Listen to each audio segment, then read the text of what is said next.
Hi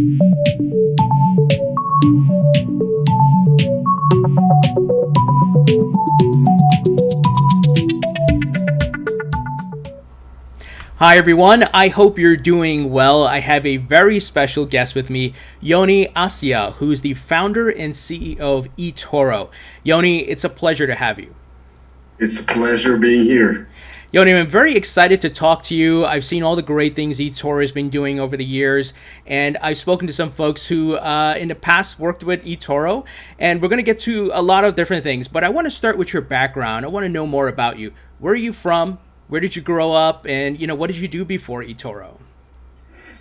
Sure. So I've born and raised in Israel. I've always been passionate about capital markets and the internet and technology. So I started. My parents used to say I was born with a keyboard. So that's how they treated my ADHD with a keyboard. And I've been a programmer and a developer since a very young age. And I actually sort of fell in love in the markets and started trading also at a very young age, like pre-high school. So these are like sort of my two passions have always been finance and technology. Then I got drafted as a programmer to the IDF, to a technology unit at the intelligence core of the IDF. I can't really tell you anything about that because then I'd have to kill you. Then I founded a company called City Ride, which was eventually bought by Kodak. So what we did is we actually filmed videos on roller coasters. So you would go on a roller coaster in Universal Studios, you do the entire ride, and then you'd get a video of your entire ride, sort of edited with music and scenes from external. So when I was like 21 to 24 or 5, I used to travel all around the world in parks installing videos on rides in theme parks. During my army service, I also did portfolio management sort of training and a couple of like exams in the Israeli securities agencies and the US ones. And then I started brainstorming I did masters in computer sciences. And during my masters, I did some work on visualizing financial trading and financial assets in like different type of charts. And then I showed it to my brother, and my brother used to always make fun of me that I have an accountant hobby because I used to sit at our house with multiple screens and charts, sort of looking at the markets, and he used to say, it sounds like you're playing this exciting video game, but when I come to see the actual user interface of what you're doing, it looks horrible. And he was just doing his master's in the Royal College of Arts in London in industrial design, and he did some work for Bloomberg. And we started brainstorming, and the concept of eToro sort of started to emerge from both of our dialogue about how do we hack the user experience? So how do we make the global markets, the financial markets, more accessible for everyone to trade and invest in a simple and transparent way? So that was, I was about 25, 26, and we started brainstorming, we started building products and writing patents around the visualization of financial markets. So how do you create an interface which is much simpler to understand than the traditional sort of charts and Excel-like looking interfaces? And from that, we started basically our journey at eToro. So this was late 2006, early 2007, did the first round of financing to eToro, led by a group of Israeli angels. Then we just started hacking away at the user experience. This was the really early days of social networking. Sure. And then we realized our users, are just having fun talking to one another. And that sort of led to us building eToro, which is today the world's largest social trading network.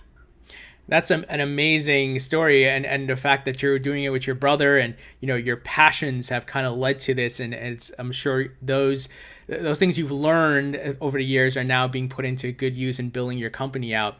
So on the note of a social trading platform, because we know you're not a typical crypto exchange, and for those who may not understand or may not know what eToro is, can you highlight the difference between a traditional crypto exchange or exchange that you can buy stocks and whatever it may be versus eToro being the social Sure. aspect of that? Sure. So today, eToro is the largest social trading network in the world. We have 14.5 million registered users who can basically communicate with one another, talk to one another within the social network, where all of our users can trade commission-free stock trading, commodities, indices, currencies, cryptocurrencies, ETFs. That's outside the US. In the US right now, it's crypto only, and we'll be launching soon stock trading as well.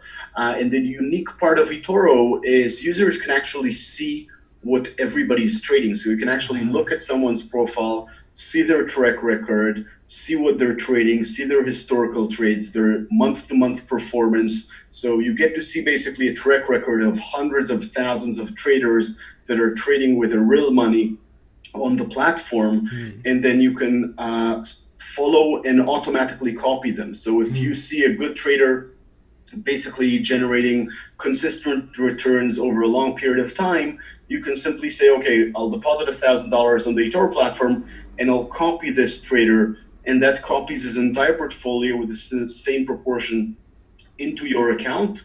And every time he trades, it trades in your account at the same time, same price, and same proportion. So if he generates 20% returns for the next 12 months, you'll make $200 on your $1,000. And you can copy a lot of different individuals. So in my account, which is, by the way, also public, so people can actually register to eToro and see my trading activity, you can see that I'm copying 46 different individuals. So you can actually get an extremely diverse way of managing your account by copying different people on the platform. That's amazing. I love that concept. The fact that I can go on there and look at what you're trading and say, you know what, Yoni's got some great success here, track record, and just mimic that, and I can follow in the success here. That's very, very cool. And I think for new folks coming into the market who are, there's some barriers of knowledge and things they need to learn, but they can see, hey, here's a proven track record. I can get on board and start small and copy the trades. That's pretty cool. I think what we realized is that a lot of people are interested in the markets. Like every person you talk to, you can talk about Apple and Amazon and Facebook and Tesla now and Bitcoin. But when you think about sort of managing investments for a long period of time, right? And I do think I'm a big believer, and we'll talk later, I think, about the Warren Buffett dinner, but I'm a big believer that people should understand and manage their investments and shouldn't just keep fiat money in their account. And that it's a part of sort of understanding and learning how the business world works and how finance works is important for most people. And if you think about it, most people can understand and analyze 1, 2, 3, 4, maybe 5 stocks, but it's very hard to manage a portfolio of 20, 30 different assets, understand constantly looking at the markets, monitoring the markets. I've been monitoring the markets for the past 25 years. But I'm sort of a finance geek. I'm a trader. I love the markets. Not everybody that are interested in the markets are necessarily finance geeks or passionate about capital markets, but they should be able to invest in. Just copying other people, especially people with proven track record or people they know, just make a lot of sense. So I used to, for the past at least 20 years, I still get calls, during Corona rally, boom and bust. I got like a lot of calls. What do you think we should do? Should we buy now? Is the market slow? Is it going to correct? What to do with oil? Is really oil at zero? So Right. the finance geeks around you, you'd always call them to ask for advice. And then on the eToro platform, instead of just asking for advice, you can just look at someone and copy their activity and enjoy their knowledge and experience just through copying. Very cool. I love the concept. I love the idea because there's still things I'm personally learning, and I've been on the platform and just looking at what other people are doing, and I have copied some ideas. So I love it. I love it. Now, you mentioned you're in the US, just cryptocurrencies. How many other countries are you in worldwide? We're today we have eToro in more than 100 different countries. So we started in Europe. That's our biggest presence in Europe. We've expanded into Asia when we raised our round in 2015. We have a nice presence in Middle East, Latin America, and a brokerage in South Africa and Australia as well. So we have many regulated entities, Sure. all basically providing the same platform, the same network, but with some different features in every specific region.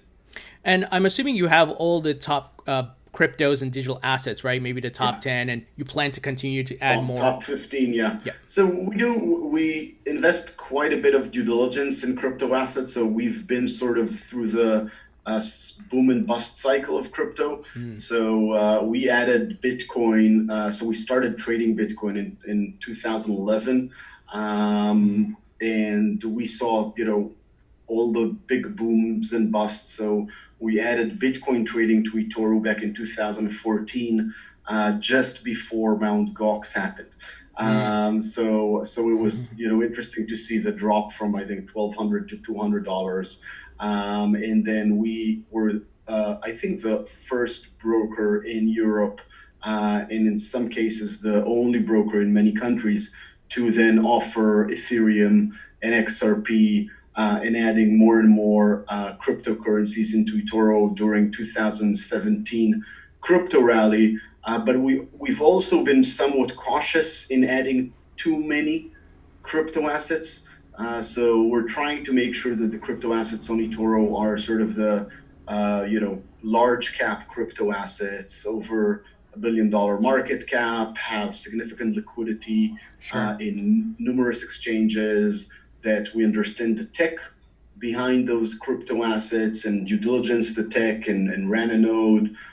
So we're trying to really focus on the ones who have scale, because sometimes we'd have an individual who maybe manages $25,000 on his account, but suddenly is being copied by 10,000 other people, and manages now suddenly $20 million. Wow. And every time he trades, that trade, so if he trades now $2,500 in his account, that's actually a $2 million trade going to the market. Wow. So we need to make sure that we really understand sort of the liquidity in the markets and how can we support large trades with which prices, etc. Got it. Got it. Yeah, that's a great point you brought up there. Tracking not just that one trader, but the implications of that one trader's move. And I'm assuming you have like algorithms and people watching this constantly, right? Yeah, yes. There's a lot of technology that goes into copy trading at scale. Wow. Tell us about eToro X. I believe that service or segment of your business is for institutions, correct? Yes. So when we started, basically, when we saw the crypto rally sort of significantly scaling up the crypto volumes on eToro. So remember, we're a multi-asset brokerage. We support stocks and commodities and indices and currencies, and we launched Bitcoin in 2014. And then for about 3 years, it was about just less than 5% of our business, like ranging 2 to 5% of our business, and even less, and only 2% of users were actually trading Bitcoin.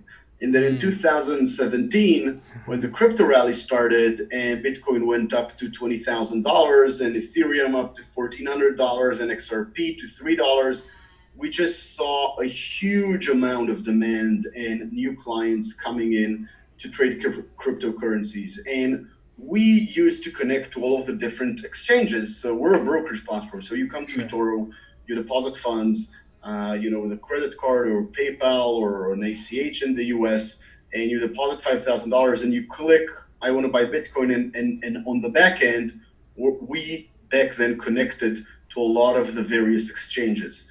And what we did is we connected to all of the exchanges and created basically an aggregated order book. And the reason is because if you back then, if you went to a Bitstamp and did a $2 million trade, you would significantly move the price of Bitcoin. Right. So you had to aggregate multiple exchanges into basically one place if you wanted to be able. We had, I think, in one day we had more than $200 million of not volume, of just people coming in and buying crypto assets. So we gradually basically built our backend to connect to multiple exchanges, aggregate liquidity across multiple exchanges. And then at some point we said, okay, if we did all of the infrastructure for ourselves, so for the eToro platform, if you're a user, you come to the eToro platform, you trade, and you basically get institutional grade liquidity and sort of deep liquidity. We said, okay, let's take that part of the business and transform it into a product that fits professional investors, institutional investors, people within the trading industry who need liquidity. And we wanted to do that also to enable us to sort of experiment and build also technology based on blockchain. So we launched our 17 different stable coins, and then we were able to list them on our exchange. So we basically said, okay, let's grow vertically. We have the trading platform, which is for people to trade and invest in cryptocurrencies. And then we launched the eToro wallet to enable people to make payments and transfer crypto assets. And then we built the exchange for institutional grade liquidity partners. Got it. And have you been seeing a lot of increased demand from institutions, given that, you know, you have the likes of Paul Tudor Jones making it public, he's coming to the market. Have you seen demand increase on your end? I think when people say institutional demand in crypto, it's still the crypto hedge funds. So it's still, you know, the millennials who are now managing money for other people, who are trading, who have trading algorithms, who want to connect. I think still at this point, when a lot of people look at the sort of professional traders, there are the big ones, you know, the Jump Street and Jane Street and flow traders and the guys who are really professional market makers. They're in the business, which is quite impressive because all the big market makers that deal in currencies and commodities and equities went into crypto because there was an opportunity. So that's definitely one type of institutional trader that's in the market. I think that the sort of mutual funds are still not there. I also sit on the board of the second largest investment house in Israel, managing, pensions and about $40 billion in assets. I think those type of institutions are still somewhat skeptical in crypto. I think we're going to see, we do see some of them like Tudor or like Fidelity. So we do see some of them sort of tapping their feet in the water, but it's still not really a commitment into crypto. But I do think we are seeing more and more sort of professionals that are emerging from the crypto industry. We're seeing some family offices coming in who want some exposure into basically the thesis of digital gold. So we're gradually seeing more sophisticated investors, but I think institutional investors, public market investors, it's still going to take time. Maybe at the end of this rally. Sure. Yeah, maybe Bitcoin crosses 20K again, and the FOMO kicks in on both retail and institutions. People realize that they're printing fiat money like crazy. Yes, absolutely. So I'm curious, any hints you can drop? I know things are probably under NDAs, and you want to do your press releases, but any hints of new things that are coming on eToro's front that you can give us? There was an article today on TechCrunch about an acquisition that we've recently completed of an e-money company in the UK to launch our debit card and current account in the UK and Europe.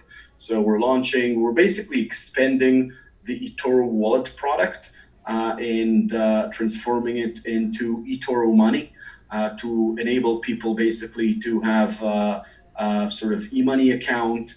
So it's a virtual bank account as well as a debit card connected to it. So you can transition from investing in stocks or crypto to spending in your grocery store.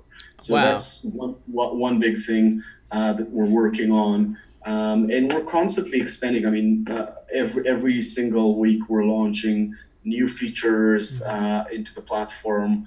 We just launched a feature. It's a bit of a back-end feature, but it's quite cool. So I'll tell you about it. So it's based on machine learning. It Hmm. looks at all of the people that are similar to you. So let's say you come to eToro and you bought Facebook stock and you bought Bitcoin and you bought Carnival Cruise stock. So what it does, it looks at all the people who bought those stocks in each of them, and then it creates the featured markets on eToro. So when you look at the markets page, you actually see stocks that are based on machine learning algorithms that look at what other people like you are investing in. So that's just an example of how we constantly optimize the product. Very cool. I like that idea because, if you're interested specifically in tech stocks, you can find other people like-minded with you and you can see what they're doing, right? It's exactly the thing is, and that's something that we've learned in eToro. In generally in the markets, I think it's also true to Bitcoin or to crypto assets. So a lot of people want to invest in the markets. Like I could very easily explain to almost anyone I know why they should own some Apple stock and some Amazon stock and some Google stock and probably also some Coca-Cola stock. So, you really want to invest in companies that you use their products and believe in the longevity of those companies. So if you Sure. believe, I have 4 kids.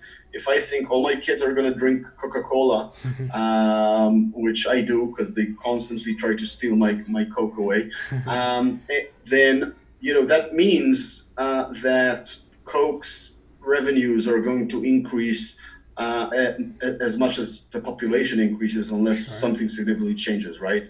And I can see all of my kids using iPhones and iPads.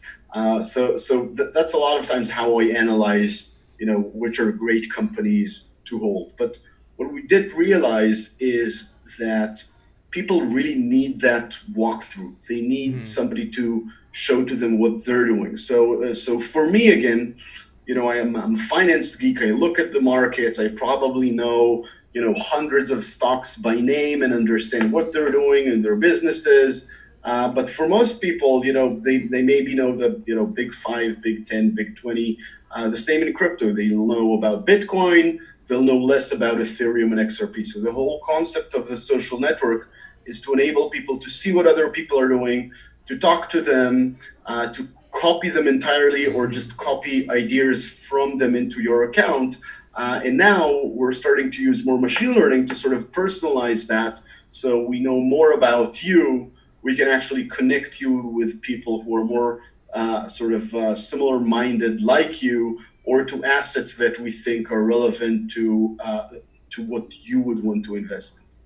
I love it. I love the concept, and I think more people are going to adopt that. I mean, I'm sure you guys may have a patent around it or whatever it may be, but I don't think there's anything else out there like that where you can just go and see what other folks are doing.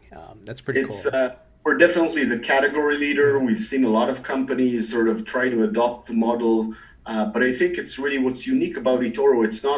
We're not a broker with social features. We are a social trading platform, and when we've seen other brokers try to sort of launch some of what we do as features, what we realized is that unless the majority of the brokers' customers are on the platform, you don't create that network effect. So now we have thousands of clients that are being copied. We have more than 1,000 people in our popular investor program who are those who get paid to get copied, and we have hundreds of thousands of active portfolios and millions of registered users on the platform from many different countries. So it's really about creating that network effect in any type of social network you want to build. Got it. Got it. So let's switch gears a bit. I want to talk about Bitcoin and the crypto market, and I certainly want to touch on the dinner you had with Warren Buffett. If you can give us the full rundown, how did that come about? How did you get invited? I'm assuming Justin's son invited you, and how did the dinner go? So first of all, I've known Justin. I met him at different conferences. Tron is one of the more popular assets on the eToro platform.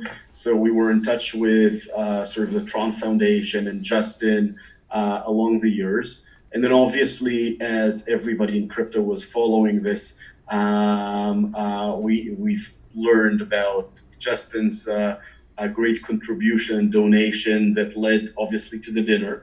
And then sort of through our communication, we started talking about the dinner. When will it happen? Who's going to join it? I asked him officially on Twitter to invite me, and then he said yes. And for me, again, I've been a big fan of capital markets since I was young. Warren Buffett is sort of, the oracle of Omaha, is the oracle of trading and investing. It took me a while, by the way, to realize how big and important Warren's contribution is to the world of investing, really, till I met him at that dinner. And I think that's sort of my key takeaway. So we came to convince him about crypto. I don't think we did a good work on that. So generally, if you read a bit about Warren, then he's not a big fan of anything that's speculative. He doesn't believe in gold.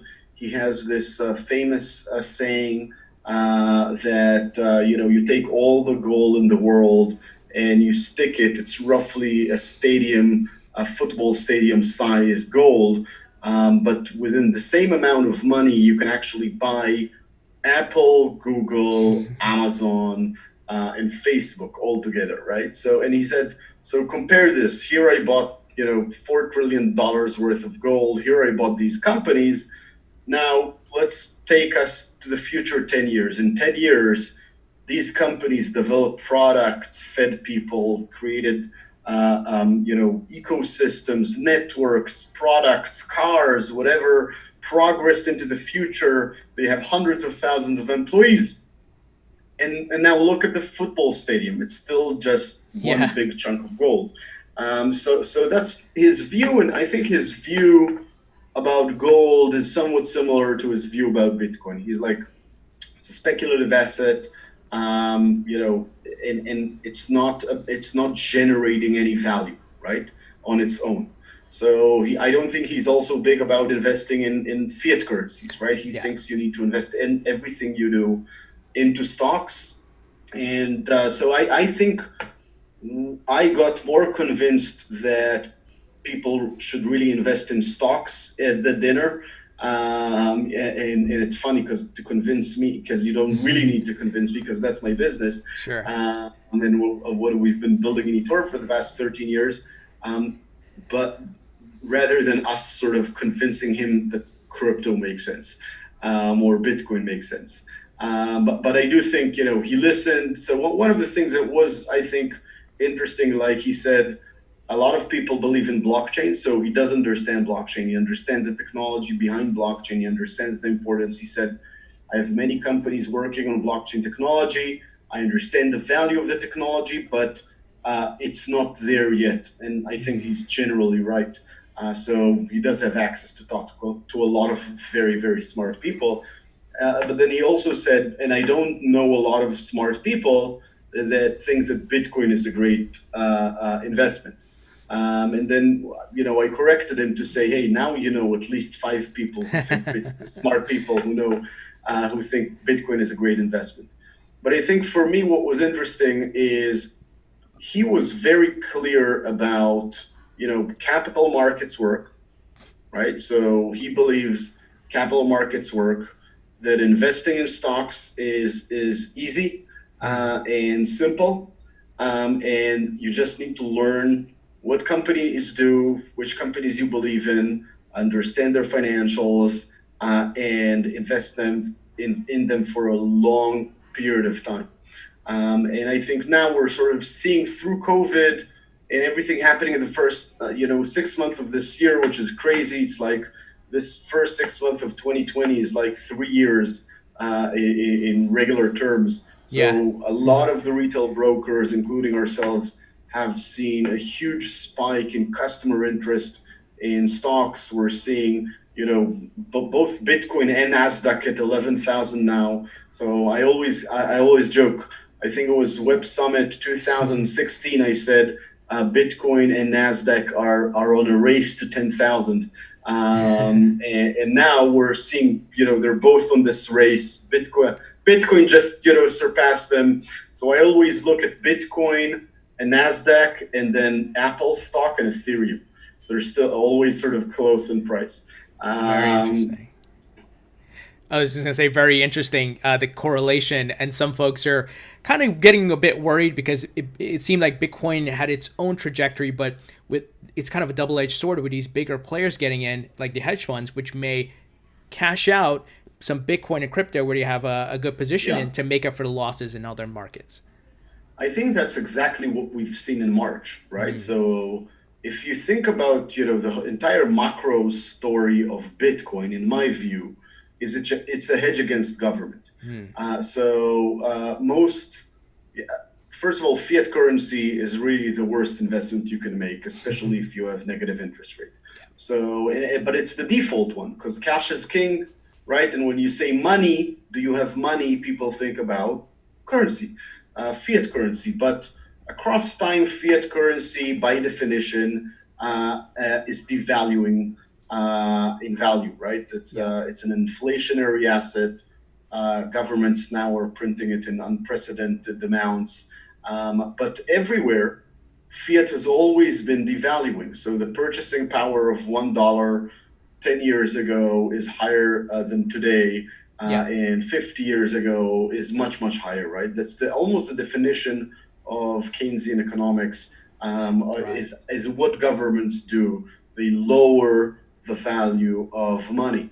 And because of that, there are people who used to invest and still invest in gold. So my grandfather was actually a banker in the 70s in Switzerland when they depegged the gold, the US dollar from gold. And I remember the stories back then on sort of eventually the surge of gold because of it. And I think what we're seeing now is potentially very similar. And again, the value of non-government controlled, non-confiscatable, pseudo-anonymous, deflationary asset that has a cap on the amount it can be printed, I think, and together sort of multiplied by the brand awareness already Bitcoin has, which I think is in the hundreds of millions of people, if not billions already. I think that positions Bitcoin as the most probable candidate for digital gold.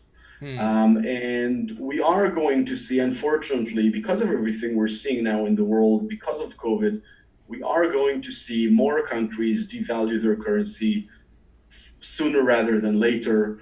We're going to see more local currencies, like we've seen, Venezuela to some extent, Argentina to some extent, Russia. We're going to see more of that happening. The average duration of a fiat currency is 30 years.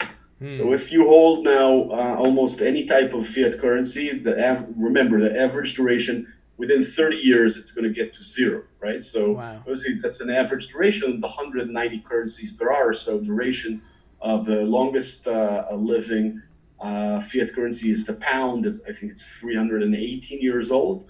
But the pound value went down by 99.5% over those 318 years. Wow! So that's just the mechanics of fiat currency, and that's the macro reason of why Bitcoin makes sense. And what we've seen in March, though, everybody wants institutionals to come into crypto, right? But by definition, if when an institutional traditional investor came into crypto, it's the highest risk asset from their risk perspective, right? So Sure. you'll have bonds, you'll have private equity, which is non-liquid, so you can't sell it. You have stocks, you have commodities like gold, or maybe investments in oil, etc. And then somebody convinced you need to have a very small allocation into Bitcoin.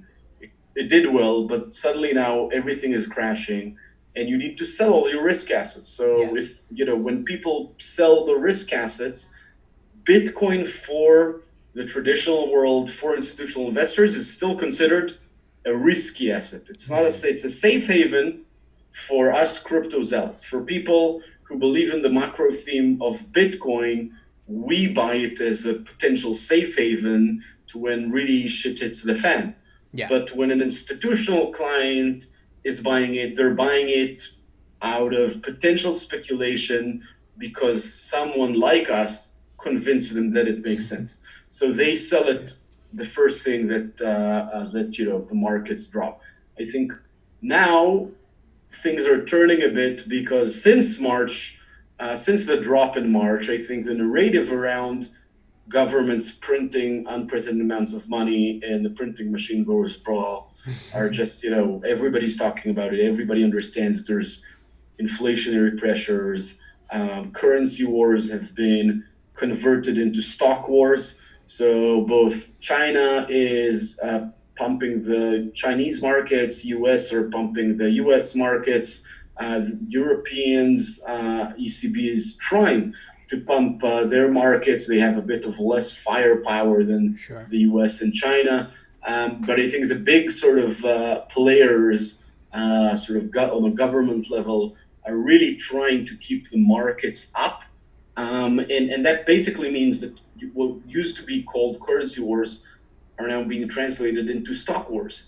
Every sort of government or bloc is trying to support their capital markets, with understanding that supporting your capital markets could save the real markets, the economy. That's a big thesis that's yet to be proven. So, but that's what's happening right now. And as a result of all these factors and the inflation and excessive money printing and all of that, do you see Bitcoin's growth and value in the market, crypto market itself, growing over the next 3 to 5 years? Do you have like a price prediction for Bitcoin you want to share? I try to not predict prices. Across the board, we have an optimistic view and a bullish view on crypto in general. I think out of crypto, I'd say our most bullish view or most certain view is on Bitcoin out of all the different cryptocurrencies. I think in general, when Bitcoin rises, as we're seeing now, all the other crypto assets sort of follow suit. And sometimes you'd get higher percentage of returns in other currencies, like Cardano recently, right? With the Shelly fork, staking, etc. So there are other crypto assets which can give you higher returns for sort of short, medium term. For the long term, I think so far the thesis of Bitcoin as digital gold is the most certain one. I'd expect we would see Bitcoin over the next 5 to 10 years appreciate at least double-digit returns a year, right? And remember, when something goes up 40% a year, 4 years, it gets compounded, which basically means it actually goes up by 400% in those 4 years. So double-digit return assets is not that easy to come up with. And I would generally say in the 5 to 10 year horizon, my expectation is Bitcoin on average generating double-digit returns for the next 5 to 10 years. Awesome. And I see there's a lot of Bitcoin mining activities happening here in the US. I don't know if you're following it very closely, but I did want to ask your thoughts because it does seem like Gold Rush 2.0, where in Texas, you got the world's largest Bitcoin mining farm being built. You got Layer 1, Windstone, and I know they're going where the cheap energy is, but it's booming here in the US. So are you seeing anything happening there in Israel, Bitcoin mining setting up around in that region? I think no, Israel. I don't think Israel is big on Bitcoin mining.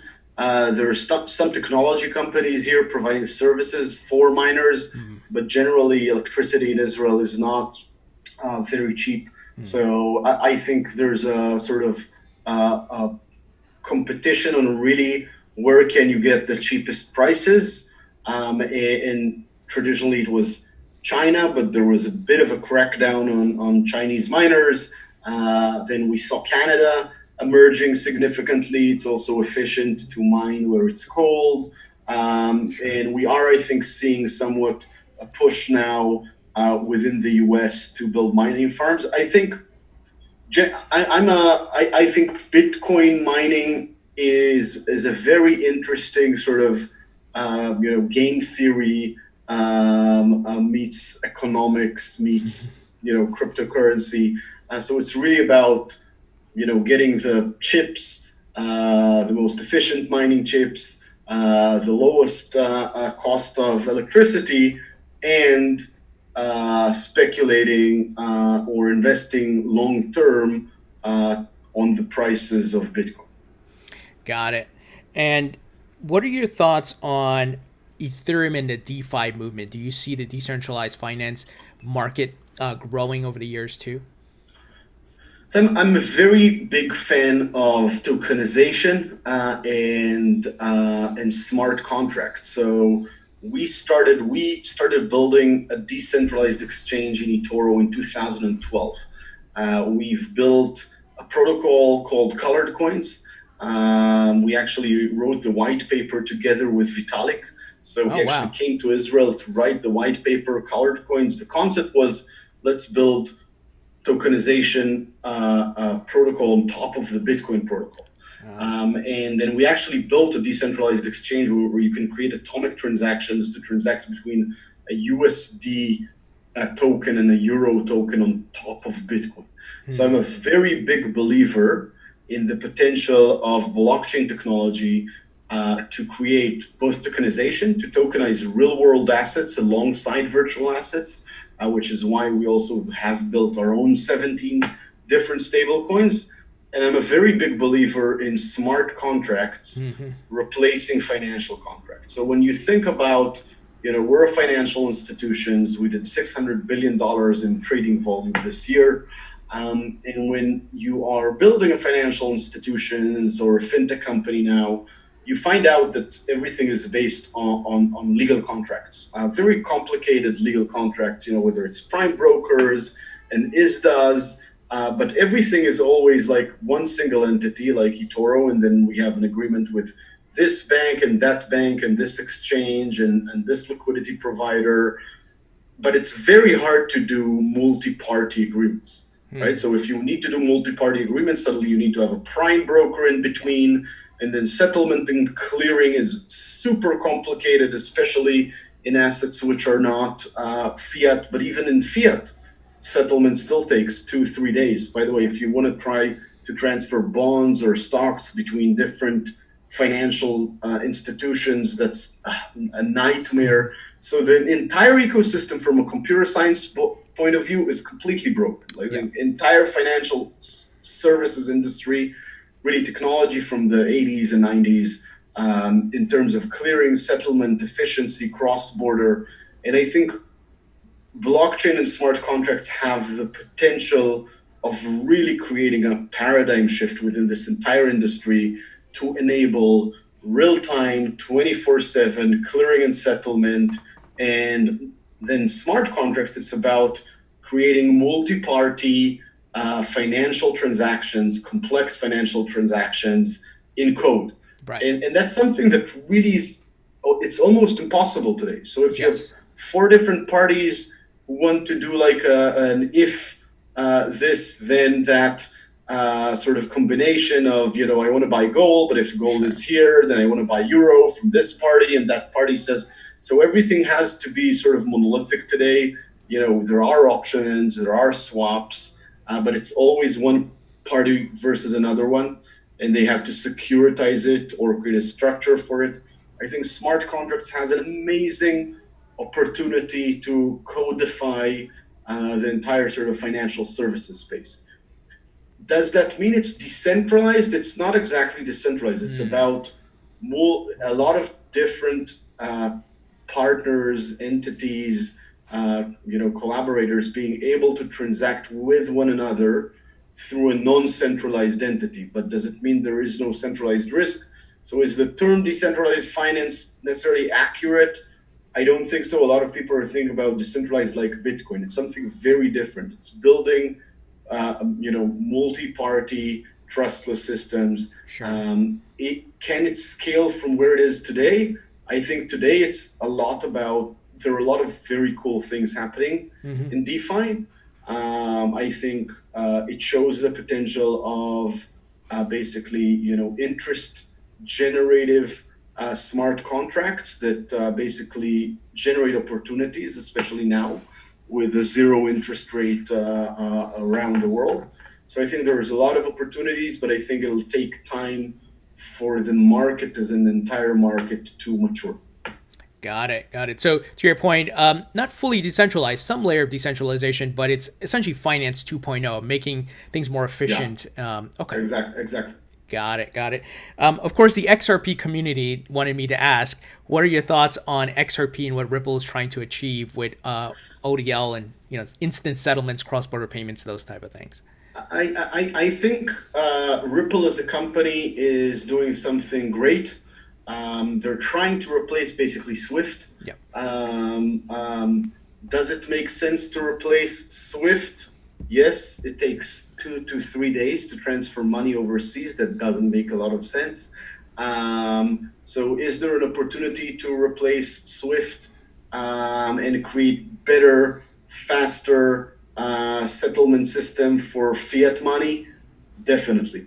Have they been able to build great relationships with a lot of banks? They have. Take the hat off. They definitely have been able to do that. The XRP system and Rapid and the entire sort of blockchain works, and now they need, they basically need to connect these two parts together, and I think that's exactly what they're doing. So they said, okay, Ripple as a company has unlimited resources because they have those $100 billion XRPs, right? So Ripple as a company has, let's say, unlimited resources to build basically a settlement and clearing service to the banking system. And they're doing a good job in embedding that in a lot of different banks. Now, that's currently a bit disconnected from what XRP is as a token. But I think what they're doing right now is they're saying, okay, we're going in these in parallel. This is the decentralized XRP. This is Ripple as a company. And then they're trying to sort of eventually converge this. So in the long term, can this work and appreciate XRP in value as well? Yes, it can. Does it have anything to do with Bitcoin? Not really. It's really a very different value proposition. And the connectivity between sort of these two parallel tracks is the potential value of XRP as a cryptocurrency, one of the most popular cryptocurrencies on eToro, very, very passionate community, which is a very important thing for any cryptocurrency, by the way, is its community. So I think these are by far the top 3 communities are Bitcoin and the Bitcoin maximalists, which is a very specific community. Ethereum has a very different, less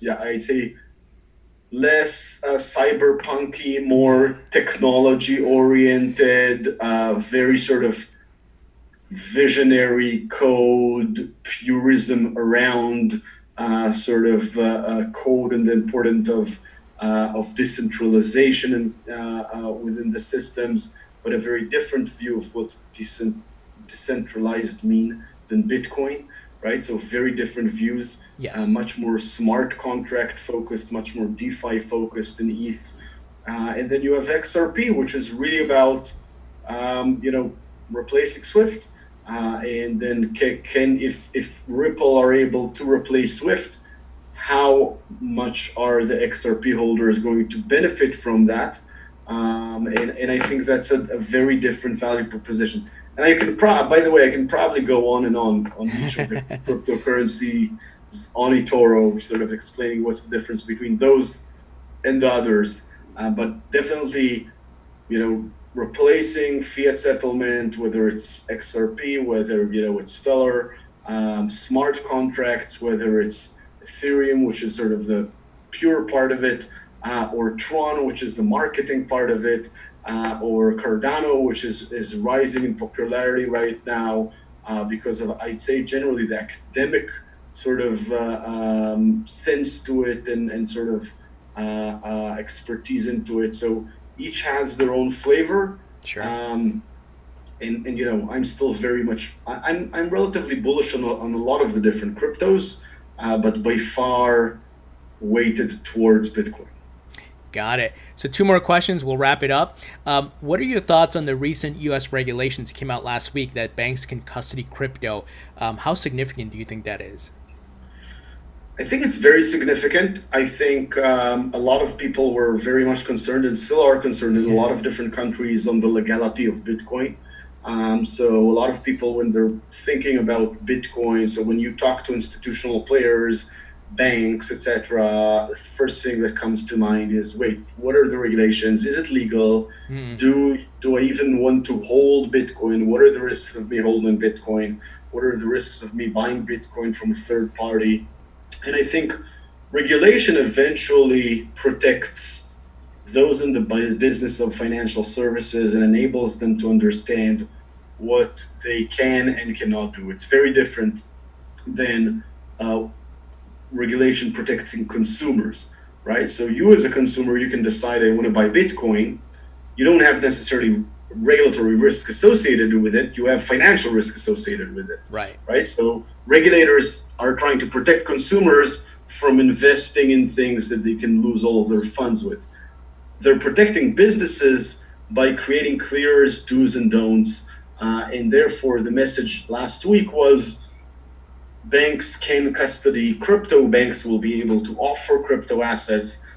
So if you're a client of a bank, you're an institutional client, you'll be able to buy Bitcoin in a bank. That's a big leapfrog for crypto assets, and shows also the relative sort of forward thinking and progressive thinking of the U.S. in relation to Bitcoin and crypto assets. I think in general, U.S., Japan, and a couple of other countries were very friendly towards crypto. Got it. Okay, so final question. It's rapid fire. Favorite food? Hamburgers. Favorite movie? Favorite movie, Pulp Fiction. Nice. Favorite band or musician, artist? Red Hot Chili Peppers. Very cool. And what's your favorite hobby? When you're not at eToro working, what are you doing for fun? Trading crypto. So it's most of my hobbies are also my work. So sort of the big passions are trading, investing, and technology. But I'm also trying to read quite a bit, and I'm smoking meat. Very cool. We share some commonalities. I love the Red Hot Chili Peppers. Yoni, great chatting with you. Learned a lot today, and thank you so much for joining us. Perfect. Thank you very much. It's a pleasure.